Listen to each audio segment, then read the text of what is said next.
Dear friends and devotees, we are happy that today there will be special discourse in English by Swami Jnanasudhanandaji Maharaj. Swami Jnanasudhanandaji Maharaj is popularly known among the devotees as Aruna Maharaj. He came into contact with Ramakrishna Vivekananda ideal through Basavangudi Ashrama, Bull Temple Road Ashrama itself, and he was an active member of the Vivekananda Balaka Sangha for many years. Jnanasudhanandaji received spiritual initiation in 1995 from revered Ranganathananji Maharaj, the 13th president of the Ramakrishna Math and Ramakrishna Mission. He joined the Ramakrishna order in 2005 and received Sannyasa Diksha in 2015. Since 2013, Jnanasudhanandaji is serving in the headquarters office of the Belur Math, the international headquarters of the Ramakrishna Mission, for the last many years from 2013. We are happy that Swamiji has accepted our invitation and agreed to speak on the very relevant and pertinent topic, Vedantic worldview. On the behalf of all of you and also on the behalf of Ramakrishna Math Basavangudi, Bangalore, I heartily welcome Swamiji, Swami Jnanasudhanandaji Maharaj. Thank you.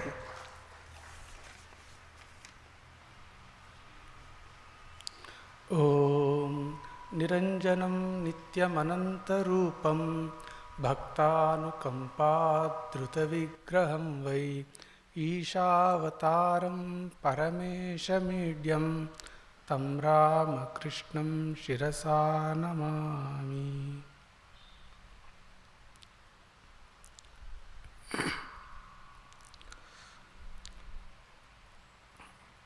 I thank Swami Vireshananji for the kind introduction he gave.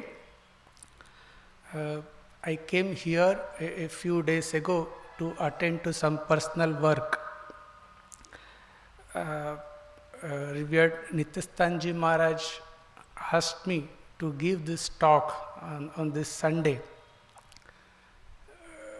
Though I knew it was quite a bit of a challenge, I didn't have the courage to say no to him.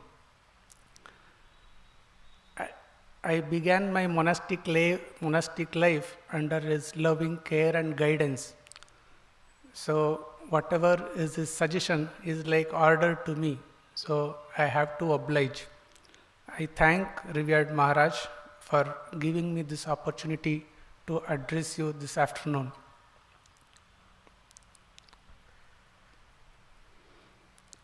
You would have, before I begin my discourse, I would like to give a sort of disclaimer. You would have heard many speeches from this platform from learned monks and different scholars. Today, I would not be telling you anything that is absolutely new. We will spend next 45 minutes or so in recollecting, in reminding ourselves of some of the Vedantic thoughts which you certainly would have heard or read earlier. This talk is based on a 3-part series of articles written by Swami Tyaganandaji Maharaj. He is the minister in charge of our Boston Center. The topic, as Maharaj mentioned just a while ago, is Vedantic worldview. A worldview is a person's or society's opinions and attitudes relating to the world or things in general. It is the fundamental way of seeing and understanding the world. a worldview shapes the outlook of the person. Each one of us have a worldview, though we may not be able to express it fully, or even if that worldview is not fully formulated, nevertheless, we have a worldview. And this worldview helps us to understand how we fit in, how a person fits into this world. It also, this is most important, this worldview helps or shapes or influences our thoughts and actions. Vedanta also provides a worldview. As devotees of Sri Ramakrishna, we have to understand the worldview offered by Vedanta and see that our own worldview is in tune with the Vedantic worldview. Swami Vivekananda said that Vedanta, the system of thought, Vedanta, is the most suitable system for this modern age. Today, we will discuss some basic, some fundamental ideas of the worldview offered by Vedanta.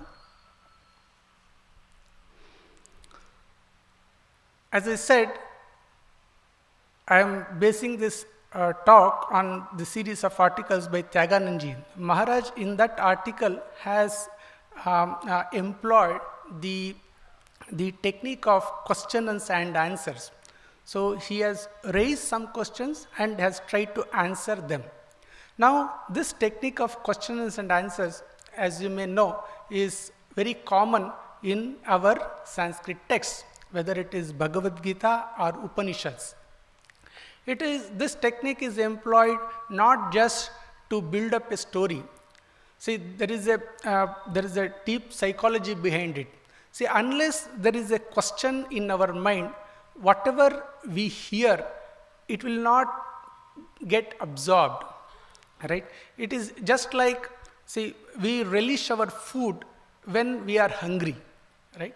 So the food must satisfy the hunger. Then it will taste good, it will do good to our system. Similarly, this questions, our attitude of asking questions will create the void, a sort of space in our mind. Then with that, when we read something or hear a talk, then we will be able to absorb it more. In Bhagavad Gita also, the tadvidhi pranipatena pariprashnena sevaya. So that pariprashna, so a teacher will impart knowledge to the student who asks him questions. So that is the idea. Many years ago, in Vedanta Kesari magazine, there used to be a column called Pariprashna. So there, revered Tapasyanandaji Maharaj, he would answer many questions raised by devotees. Later, those columns were compiled and published in the form of a book. The book title is Spiritual Quest. So it's a wonderful book. So there Maharaj has also pointed out the importance of asking the good questions and getting the proper knowledge. Now, when we come to spiritual life, it is filled with so many questions. So basically, it will, broadly, we can say that questions pertaining to this world around us, questions pertaining to our own self, and questions related to God. So, under these three headings, we can study some of the important questions and the answers provided by Vedanta. First, let us take up this world. Now, for a newborn baby, this world is only a series of sensations. There is hardly any meaning to the sensations the baby experiences, and baby has no words to express them. Slowly, the things will acquire meaning, words begin to make sense, and language skills develop. Then the baby, as it grows, it will start asking questions. Not every person will ask the same question, and not everyone will expect the same answer also. So it all varies a lot. But we have to be clear what we mean by this, the word world. What do we mean by that? Though it is very commonly used and diversely employed, it is a bit tricky to say what we mean by this word in the context in which we are using it. In a collective sense, the word world will refer to everything other than our own self, right? Everything. So I am here, and everything apart from me is the world. Often the word we refer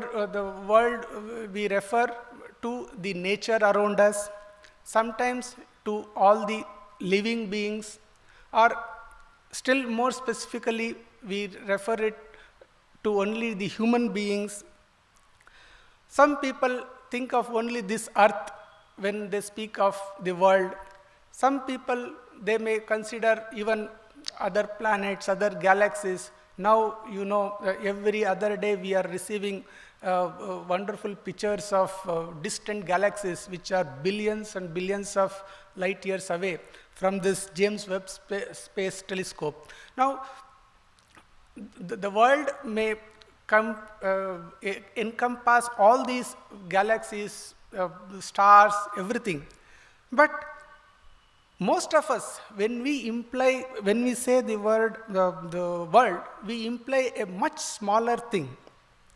We normally move in a limited geographical area, and we are associated with a very small number of people when we are engaged in our ordinary chores of the duties.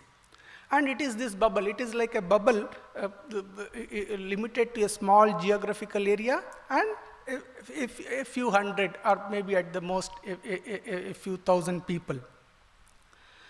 On the outer fringes of this world are the places and persons whom we have, say, read or seen in TV, and they are not part of our daily life. We are reminded of those places or people only when we read newspaper or hear some news. That is the world. By and large, our activities, physical or mental, remain confined within this small bubble. This small bubble serves as our world. And interestingly, this world is mainly self-referential. So what do I mean? It means only that which is related to me, or something which I can relate to. That comprises my world. That is why no two people have the same idea of this world. Sometimes also the views are so diametrically different about this world. See, we often hear that this world is a terrible place, right? Someone says this is a terrible world, and someone else, the other person will say that this is a wonderful world. Now, it is so diametrically opposite. And also, these two statements can even be made by the same person on two separate contexts, in two separate contexts. That is how it is. The reason is, we all see this world through the lens of our mind. My world is tinted with the color of my mind. Your world is tinted with the color of your mind. Since the colors of mind are different, the world is also different. So there is no surprise that the world which you see and the world which I see do not match. One important question that is discussed about the world is about the reality of the world. Now, is the question, is this world real? Seems very strange to ask, or it may be even outrageous to ask this question whether the world is real. So, ordinary people will say, of course the world is real, right? So, they don't see any scope to even discuss the matter further. But a discerning mind should probe this question further. After all, what is the evidence that this world is real? The only evidence we can say is that we can see this world, we can hear it, we can touch it, we can taste it, right? And we can smell it. So, and moreover, our mind feels that this world is real. Unfortunately, this is not sufficient ground to conclude that this world is real, because all these things can happen in dream also. But the moment I say the dream, people will dismiss the idea, because dream is really out of question. After all, the dream world doesn't exist before I sleep, and it does not exist after I wake up. It seems to exist only as long as I am dreaming. It is true that it feels real. The dream world feels real when I am dreaming, but when I wake up and see this real world, the dream world vanishes. But this argument also is also not sufficient to prove this world as real, because the same thing can be said about this world also, this so-called real world also. Means this world, which we normally take it to be real, doesn't exist before I wake up, and it doesn't exist after I sleep. This is the position of the Vedanta. It seems to exist only as long as I am awake. But this is a very serious proposition. You may ask, see, in the dream world, yes, the dream world, it doesn't exist for me after I wake up. But how do you know that, see, in the dream world, we do not see just the things, we also see people. If we assume that this world continues to exist even when I am asleep, then we also should concede that the dream world that I saw will also continue for the people who were part of my dream. You got the point? So, the dream world, in the dream, I saw many people, my sleep ended, I woke up, so I think the dream world is no more, but what about those people who were in the dream? So, for them, will that world exist? Will that dream world continue? That is the point. See, this seems a bit far-fetched, right? We do not want to concede to that.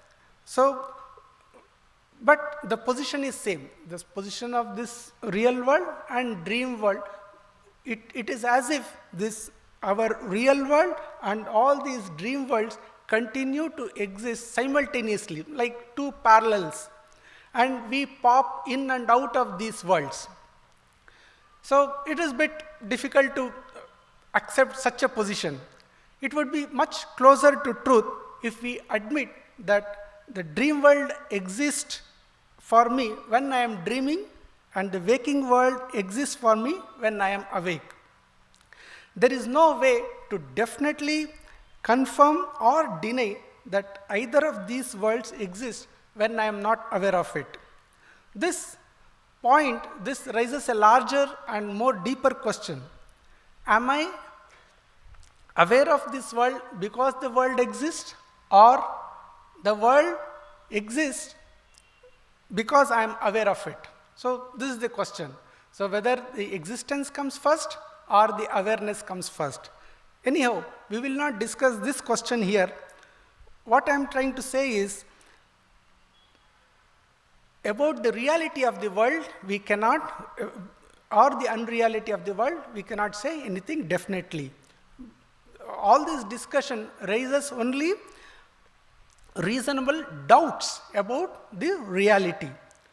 It is possible to be dogmatic about the reality of this world just as about its unreality.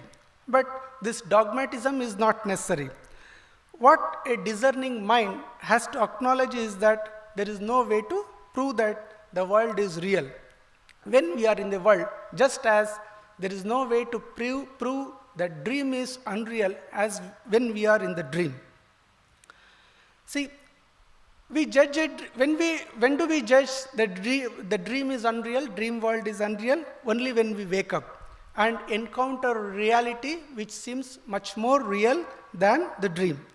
It is only in comparison to this world that we say that dream world is unreal.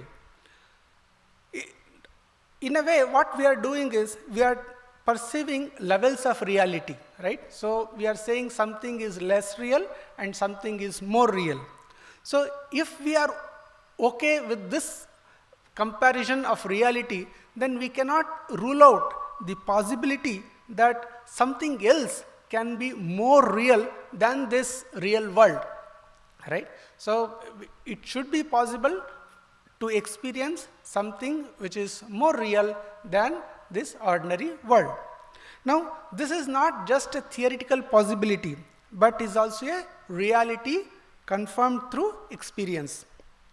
There have been people, and there will be many in every generation, who will experience something which is more real than this world. You remember when the Swamiji in his younger days went to Sri Ramakrishna and asked his famous question, have you seen God? Thakur said, yes, I see, but I see him, I see God just as I see you, but in a much more intenser sense. See, so for Sri Ramakrishna, God or that ultimate reality was much more real than this ordinary world. Until we experience that ultimate reality, questions such as, is this world real, or is it unreal, or does it exist when I am not aware of it, these cannot be answered categorically. Let us now turn our attention to the one who is experiencing this world. See, it is me who is seeing this world and deciding whether it is real or unreal. So we have to check the credentials of this me who is experiencing this world. Then who is this me which is within every one of us? This me is actually a combination of visible, that is this body, and the invisible.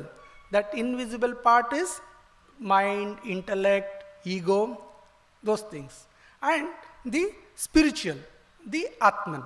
So according to Vedanta, this me is a combination of visible, the body, the invisible, mind, intellect and ego, and the spiritual, the Atman. Now the first two, the visible and invisible parts are material, that is, they are made up of matter. And the third, the spiritual part is non-material. Now immediately the question arises, how this material and non-material combine into a seamless whole, right? This is a mystery. But the Vedanta says, no, it is only apparent, they do not really combine.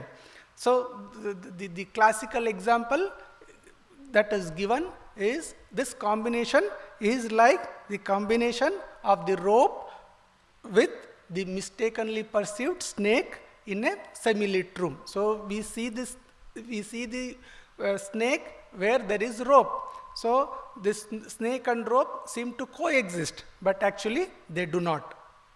This snake hides the rope.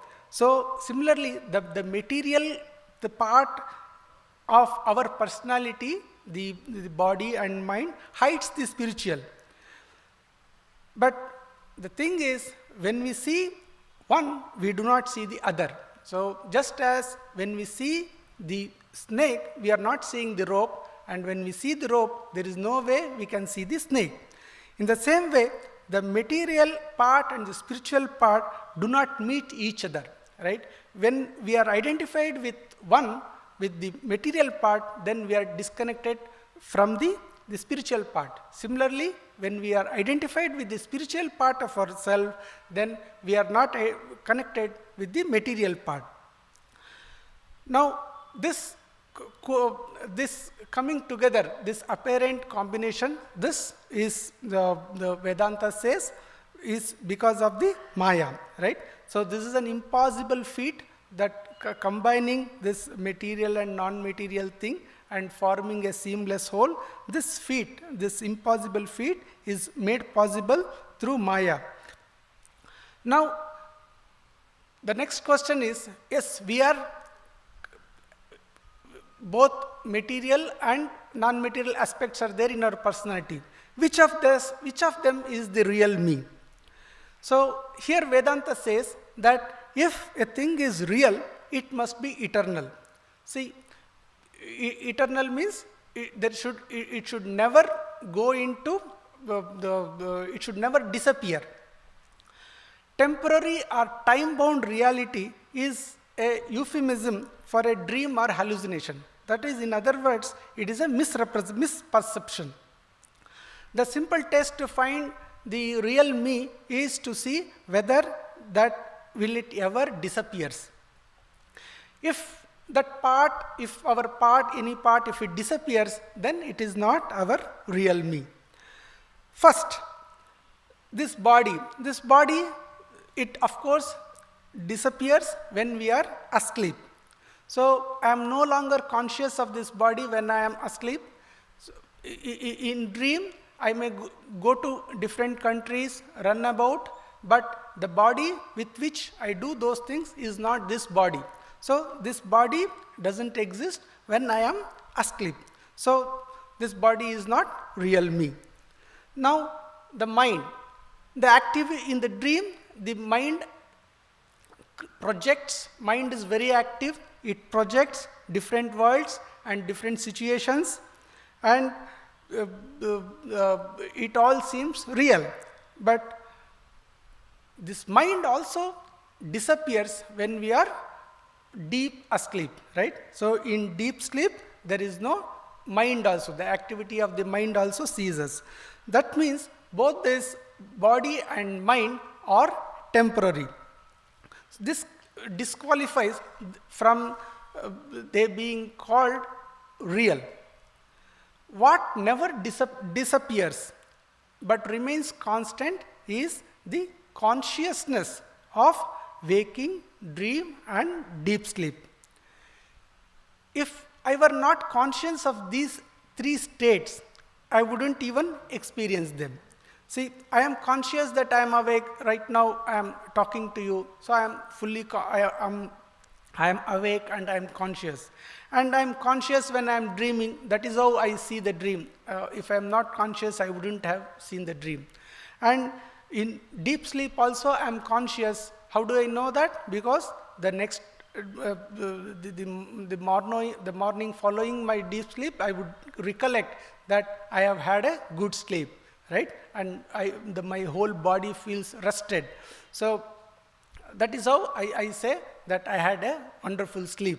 So that is a memory of my experience. So I was conscious of even my deep sleep.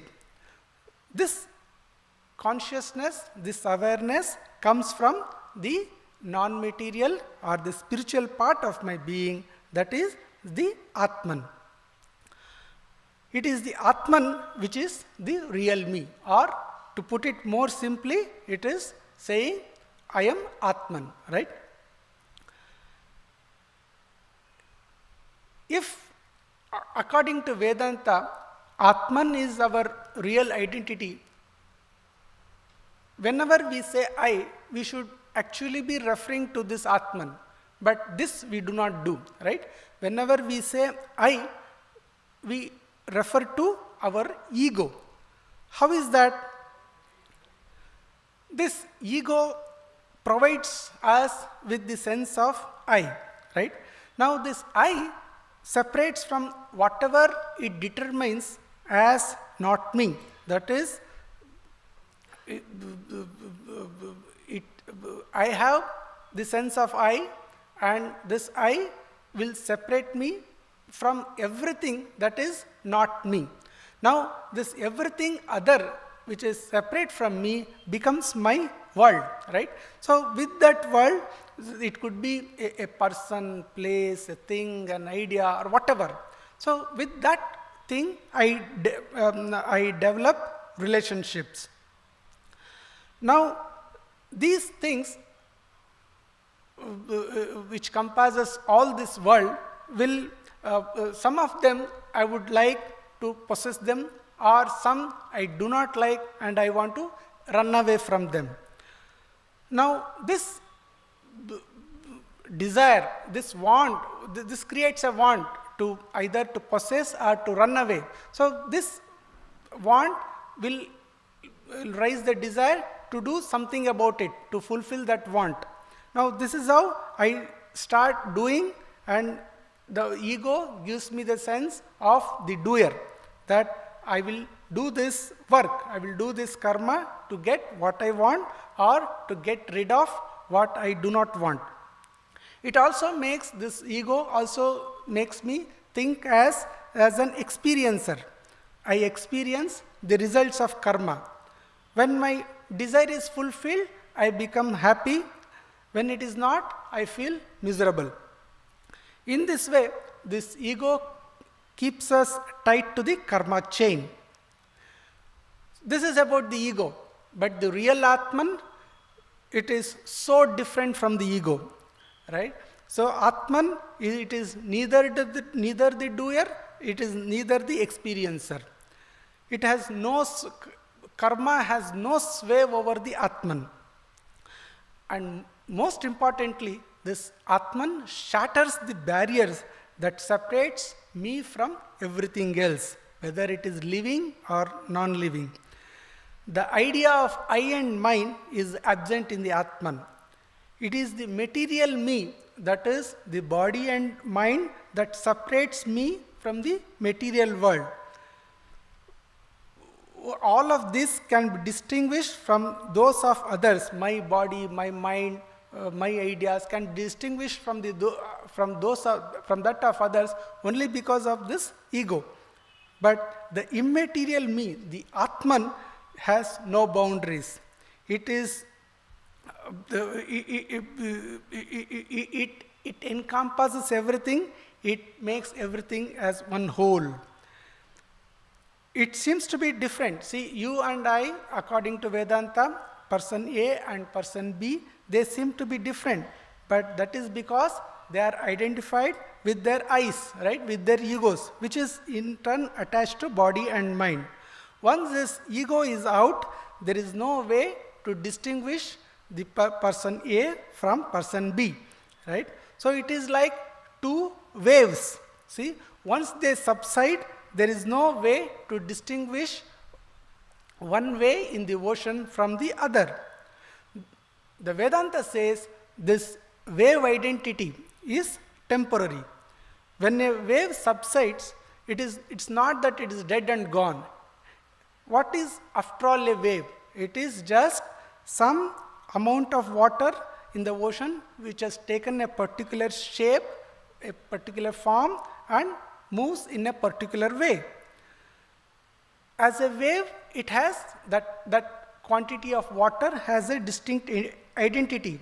But when the wave identity ends, when the wave subsides, it doesn't stop existing. The water doesn't stop existing. It only goes back and becomes one with the ocean. As a human being, I am different from the wave. As a wave, as a human being, I am different. But as ocean, we are all one. That is the idea given by the Vedanta. The Atman unifies, just as the ocean unifies all the waves, the Atman unifies everything into an undivided whole. When Vedanta says, when we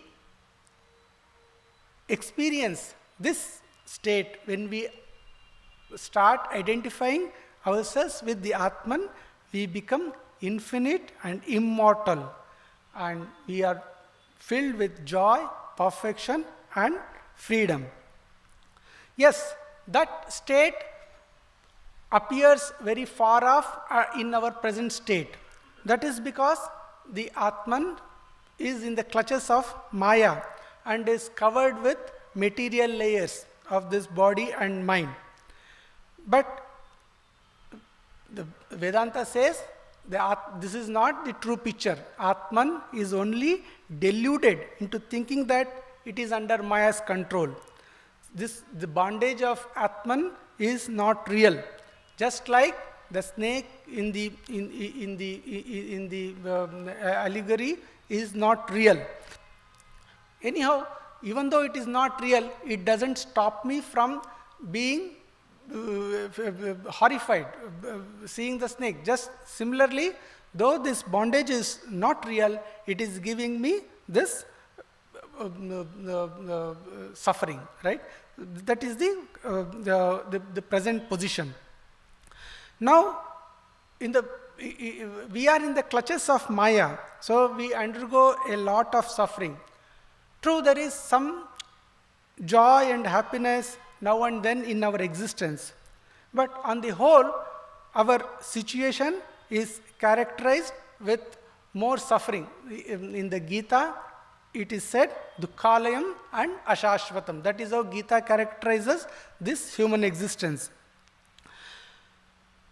This pain of suffering forces us to seek the solutions, to ways to overcome that suffering. Now there are many quick fixes available, but they do not give us the complete solution. One ancient and time-tested way to find solution is to seek God's help for this existence. Not everyone seeks the God's help, but see, we in India, among the Hindus, we inherit the idea of God from the very childhood. Just like every other aspect of our life, we become religious, so to say, right?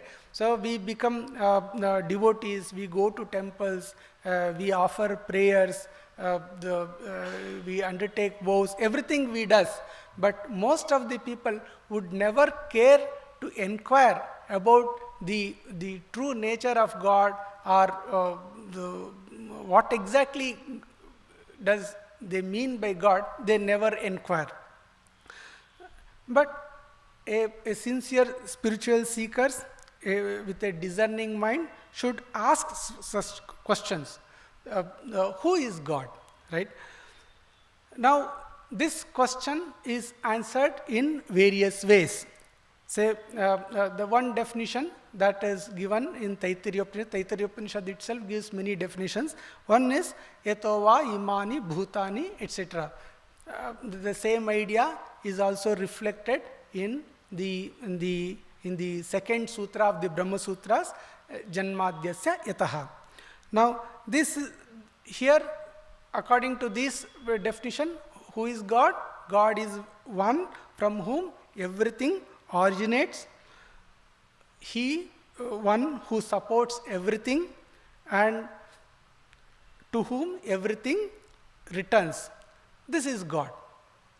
So God is one who is the origin of everything, one who is the support of everything, and to whom everything returns. This definition of God. Now, this is a very bare bones definition. It doesn't tell anything about God as He is. God in this definition gives us only the relation of this world with the God, but without reference to this world, what God is. That is not given by this definition.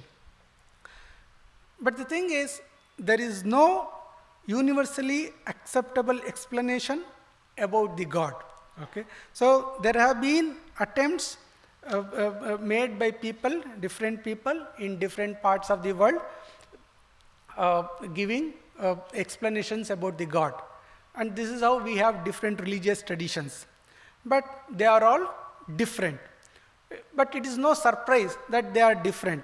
See, some of these definitions, some of these explanations of God, they originate from mere speculations. So, naturally, they will be different. Even when this explanation, if it is backed by a revelation or a direct experience, even then it is bound to be different. See, when an experience is expressed in words using language and culture-specific symbols, metaphors, then it is bound to have a distinct texture and color. So, no two culture, no two sages, mystics belonging to different cultures can give expression to their experience in the same way. So, it is bound to be different. What is important to acknowledge is that in spite of that, though these explanations look radically different, they represent the sincere human efforts. So, they are all sincere about their purpose to describe, understand God. Another problem is, according to Vedanta, God is, after all, is indescribable. So, when we are trying to describe something which is essentially indescribable, our efforts fall short and efforts will be different. The different people will make different explanations. Now, another question is whether God is personal or impersonal. See, some view God in abstract terms, such as He is an all-present, all-pervading reality, the divine source, or the infinite being.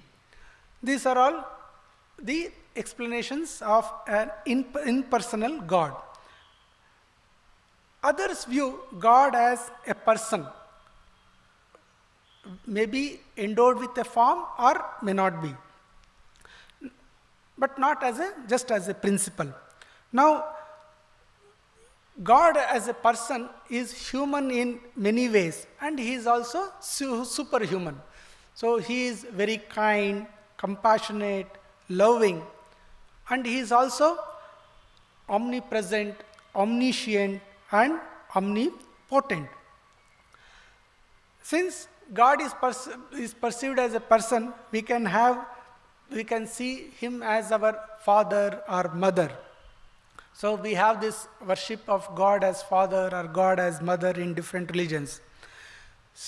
Some religions go further, and apart from ascribing qualities and gender to God, we ascribe different form also. So, in Hindu pantheon, you know how many forms of God are there, right? There is a 5-headed Ganesha, lion-headed God, the elephant-headed God, 10-armed mother. So, varieties of forms. So, this is all the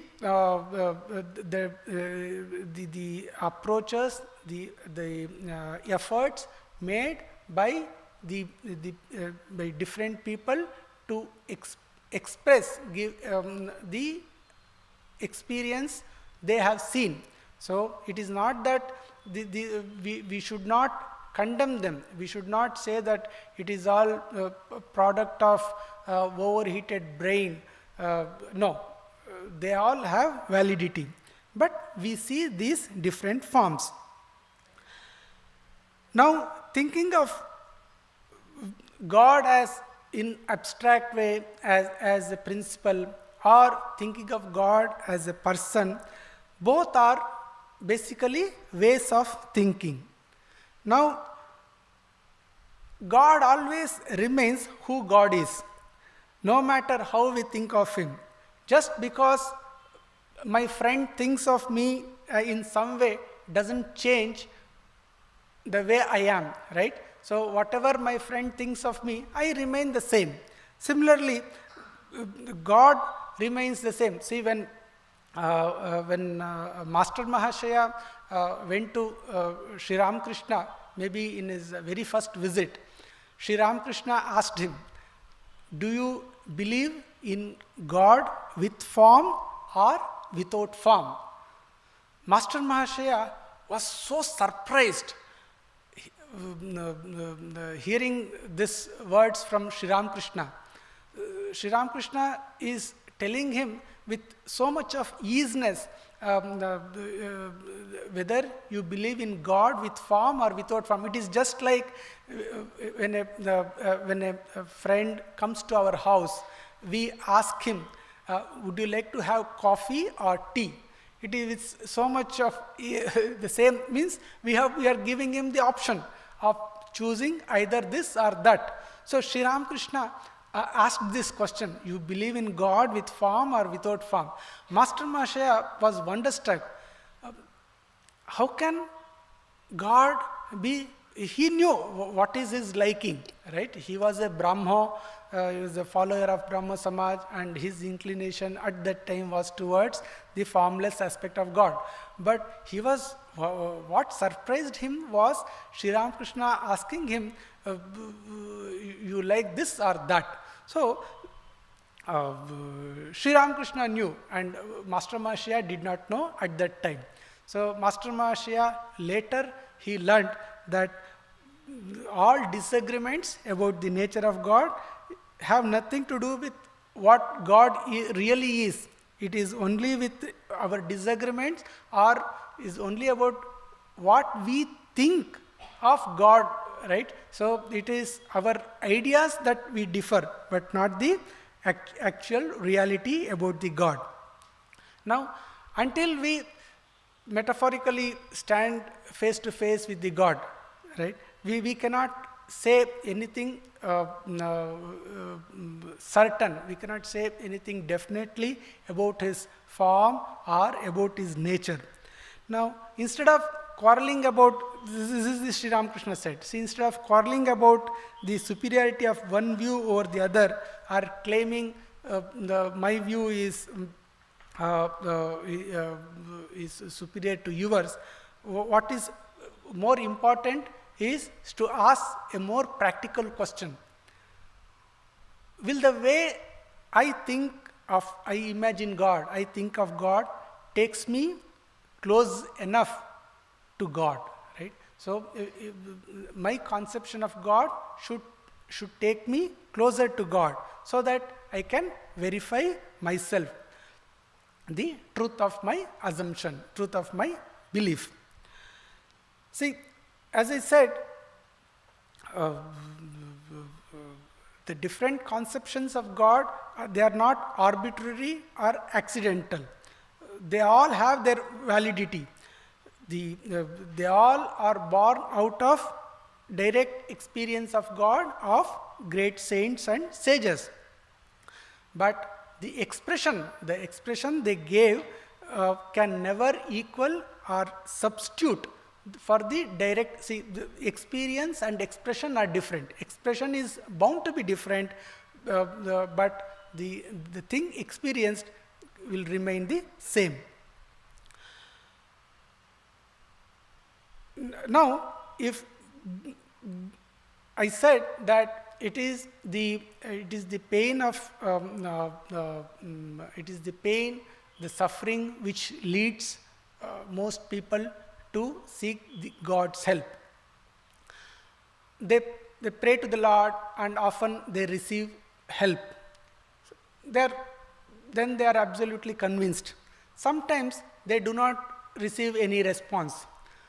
At that time, the doubts arise. Does God really exist? Because they have prayed to Him and there is no response. Also, there is so many different claims about God's identity. Each person claiming to be right, and all such claims are always contested. all this makes wonder whether if there is really God or it is only a belief. It's a nebulous entity which needs to be propped up on the strength of the faith. Many affirm that God exists, but they cannot prove it objectively based on the strength of their hope or belief. Others also seem too confident that God doesn't exist. Even their assertion is also as much a matter of faith as of those who believe in God. And then there are also other type of people who we call as agnostics. They say that no one knows or no one can ever know about the true reality about the God. Whether God exists or doesn't exist, one cannot know. Now in modern times, all these atheism or agnosticism, they themselves have become a sort of religions. They have their own following, their own practices. Now according to Vedanta,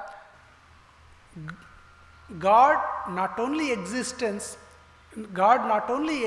but He is existence itself. He is very existence. This means claiming God doesn't exist is as good as saying existence doesn't exist, right? Does it make sense to say existence doesn't exist? No. Funnily, this brings into the question the existence of the very person who claims that God doesn't exist. Taittiriya Upanishad says, asanneva sabhavati asad brahmeti vedachet. That means if a person knows Brahman as non-existent, he himself becomes non-existent. See, this teaching that God is existence is not laid down as a dogma. It is simply a revelation found in the Upanishads. Upanishad welcomes everyone to examine it carefully, to ask questions about it, to determine for one's own experience the truth of the teaching. That is the beauty of the Upanishad. It is not laid down as a dogma. Now, after saying God is existence itself, Vedanta goes one step further. Vedanta says not only that God exists, Vedanta says God alone exists. There is nothing else apart from God. Now, if something else appears to exist, then that is also, Vedanta says, is God. So, Chandogya Upanishad says, Sarvam Khalvidam Brahma. All this is indeed Brahman. In both these statements, we saw the word used for God is Brahman. So, Brahman is neither a person, nor a principle, nor a power, or anything that can be described through words. Literally, it means only the vast one, the infinite one, which is just like the existence. What we can say with certainty about God is only that God is. So, any description we add after is will only circumscribe God's infinitude and also compromises God's ineffability. That means even the statement God is existence itself is not a perfect description. So, again in the Taittiriya Upanishad, the definition given, another definition is Satyam Gnanam Anantam Brahma. Now, here when Brahman is described as Satyam, existence, Gnanam, consciousness, Anantam, infinite, what Upanishad is really trying to say is that when it says that Brahman is existence, it really means Brahman is not non-existent. Brahman is not non-existence. In other words, Brahman is not unreal, God is real. Similarly, when it is says Jnanam, it is pure consciousness. Brahman is, the implied meaning is, Brahman is not jada or material. Similarly, when God is said as Ananta, the implication is it is not finite. In other words, God alone exists.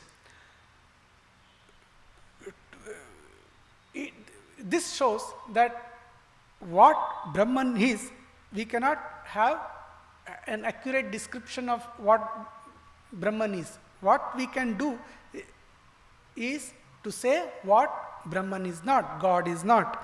Right? So after eliminating everything, what remains is God. So Sri Ramakrishna, you remember in Kathamrita, has illustrated this point through a number of parables. So Sri Ramakrishna was very keen on driving home this point. Now all these ideas about God seems very confusing. Few things which we have to remember about God is that none of the God descriptions is perfect. So an imperfect description is nevertheless better than no description, since that is the best what we can do. And however insufficient the description may be, imperfect it could be, it still gives us enough idea to make a beginning in spiritual life. So we have to accept that definition, that idea of God which resonates with us, and make a beginning in the spiritual life. The second thing is all ideas, whether God as person or God as impersonal, all these are human explanations. Means explanation from the human point of view. Because this is unavoidable. Again, we have our minds which are all too human, and with this mind we are trying to make sense of this world, trying to find out its origin and purpose. We cannot but see everything from the human perspective. So we tend to put human beings on the top of the evolutionary ladder and look at every other beings as somehow inferior or less capable. So a dog or cat may have different ideas. So Swamiji, in one place, he says, if a buffalo should think of the God, it will think of God as a very big buffalo with huge horns. That is how it is. So our whatever we have say about God, whether it is in personal aspect or impersonal aspect, both are human explanations. What God really is, we do not know. We cannot we cannot express them in our words. The third thing we have to remember is that there is no one idea of God in which we all agree. So, but each idea of God is important, is helpful to that person. The God I worship is the God I need in my present state of evolution. So as I evolve, my idea of God, my concept of God also evolves. See, please note, God doesn't evolve. So our conception of God evolves as we evolve. God will respond to us in the way we approach Him, we seek His help. In the beginning, God may appear to be a far removed person seated in a distant place, controlling the universe like a king, rewarding the good and punishing the wicked. Over time, our ideas evolve and our love overcomes the fear. God becomes benign figure and comes closer to us.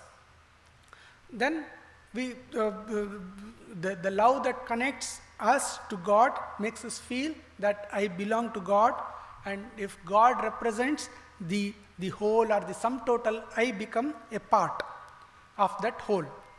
Similarly, when the love still blossoms into its fullness, we feel that even this identity of a separate entity from God is like a barrier. So we overcome that barrier and we fully merge with the God. So this is how the Vedanta traces the journey of the soul from the dualistic, from the qualified non-dualistic and non-dualistic state. So this statement is made purely from the point of view of psychologically, not with respect to the relative merits or demerits of these three schools, right?